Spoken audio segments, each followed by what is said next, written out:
अस्सलाम वालेकुम। Saqib Ali textile world की तरफ से एक नई वीडियो लेके हाजिर हुआ हूँ। दरख्तों का तना अगर काट के देखें तो उसके अंदर आपको बहुत सारे रिंग्स नज़र आते हैं। क्या आपको पता है कि उन रिंग्स के ज़रिए उस दरख्त के बारे में बहुत सारी मालूमात इकट्ठी की जा सकती हैं, ख़ास तौर पे उसकी उम्र, उस वक़्त के मौसमी हालात, एटमॉस्फेरिक कंडीशन, उसका अंदाज़ा उस दरख्त के रिंग्स से लगाया जा सकता है। और ये तस्वीर आप देखें, ये तस्वीर किसी दरख्त के तने की नहीं है, ये तस्वीर बनाई है जेम्स वेब स्पेस टेलीस्कोप ने। और यह है एक सितारे के गिर्द, बहुत बड़े सितारे के गिर्द बने हुए 17 रिंग्स। ये कंसेंट्रिक रिंग्स एक अजूबा हैं।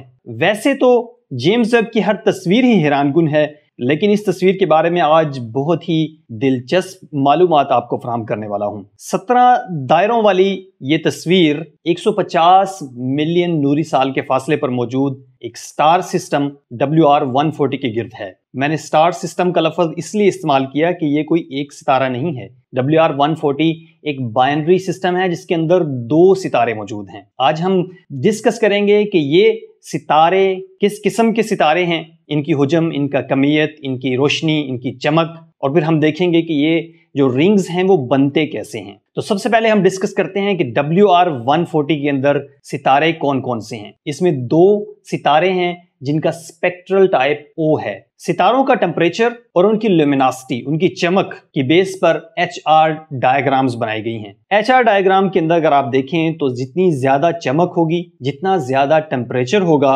वो सितारे लेफ्ट साइड पे होंगे ग्राफ के अंदर। और HR डायग्राम के अंदर हमारा सूरज किस लोकेशन पे है वो भी आप स्क्रीन पे देख सकते हैं। अब बात करते हैं इस WR-140 सिस्टम की। W से बनता है वुल्फ और R से बनता है राइट। वुल्फ राइट ऐसे सितारे होते हैं जो कायनात के अंदर बहुत ही अजीब बिहेवियर रखते हैं। ये बहुत ज्यादा कमियत वाले, हुजम वाले और रोशनी वाले सितारे होते हैं। इनके सरफेस के ऊपर, इनकी सतह के ऊपर हैवी एलिमेंट्स की मौजूदगी की निशानदही हुई है। हालांकि जितने भी भारी एलिमेंट्स जैसे कि कार्बन, ऑक्सीजन, नियॉन, नाइट्रोजन, ये सारे के सारे सितारे की कोर के अंदर मौजूद होते हैं। जितना हैवी एलिमेंट होता है वो कोर के ज्यादा करीब होता है, लेकिन ऐसे सितारों के सरफेस के ऊपर हैवी एलिमेंट्स की आयोनाइज्ड फॉर्म देखी गई हैं, जैसे कि आयोनाइज्ड ऑक्सीजन, आयोनाइज्ड नाइट्रोजन और आयोनाइज्ड कार्बन। अभी तक दरियाफ्त होने वाला सबसे ज्यादा कमियत वाला सितारा R136A1 भी इसी क्लास से ताल्लुक रखता है और 1,60,000 नूरी साल के फासले पर हमारी पड़ोसी कहकशां लार्ज मैजेलेनिक क्लाउड के अंदर टेरेंटुला नेबुला के अंदर मौजूद है। ये टेरेंटुला नेबुला वही है जिसकी तस्वीर जेम्स वेब ने पिछले दिनों बनाई थी। जेम्स वेब की बनाई गई इस तस्वीर के अंदर जो आपको रिंग्स नजर आ रहे हैं वो 2 सितारों की गिर्द हैं। WR-140 system binary star system है जिसके अंदर 2 सितारे हैं। दोनों O स्पेक्ट्रल टाइप के सितारे हैं और O टाइप के जितने भी स्टार्स होते हैं वो बहुत ज्यादा गर्म सितारे माने जाते हैं। अब ये दोनों जो सितारे हैं वो अपनी मेन सीक्वेंस या सितारे का जो जोबन होता है, जो जवानी होती है, उसके आखिरी अयाम के अंदर हैं। जब सितारा अपनी जोबन या मेन सीक्वेंस के आखिरी दिनों में होता है तो उसका जो मैस होता है, उसकी जो कमियत होती है वो बहुत जल्दी लॉस होती है। वो अपनी कमियत का करोड़ों टन, अरबों टन हर घंटे, हर सेकंड के अंदर लॉस कर रहा होता है। अब ये रिंग्स कैसे बनते हैं? एनिमेशन के अंदर आप देख सकते हैं कि बाइनरी स्टार सिस्टम एक दूसरे को ऑर्बिट करते हैं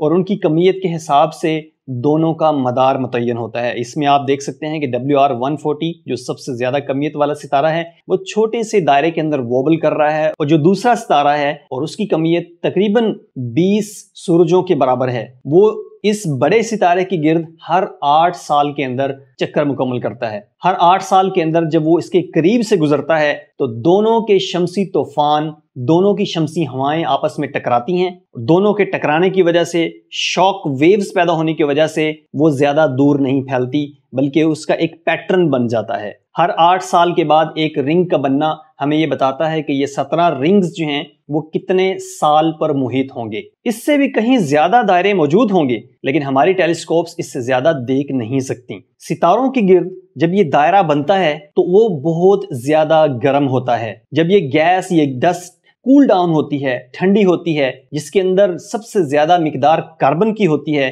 तो इसके अंदर सितारों की अल्ट्रा वायलेट रेज गुजरती हैं, तो वो एक्सरे रेडिएशन खारिज करते हैं। ये एक्सरे रेडिएशन चलती चलती, खला से चलती चलती, सफर करती करती ہم تک جب پہنچتی ہے تو یہ زیادہ تر انفرا ریڈ رینج کے اندر آ چکی ہوتی ہے یا ان کی روشنی کی ریڈ شفٹ ہو چکی ہوتی ہے. تو جیمز ویب ٹیلیسکوپ کے میری کیمرہ نے یا mid infrared range camera نے ان رنگز سے آنے والی جو روشنی ہے اس کو کیپچر کیا اور ہمارے سامنے ایک خوبصورت منظر پیش کیا. اس قسم کی لیٹسٹ انفارمیشن جو آپ تک پہنچے اس کے لیے آپ کو چینل سبسکرائب کرنا پڑے گا. Thank you so much for watching. Allah حافظ.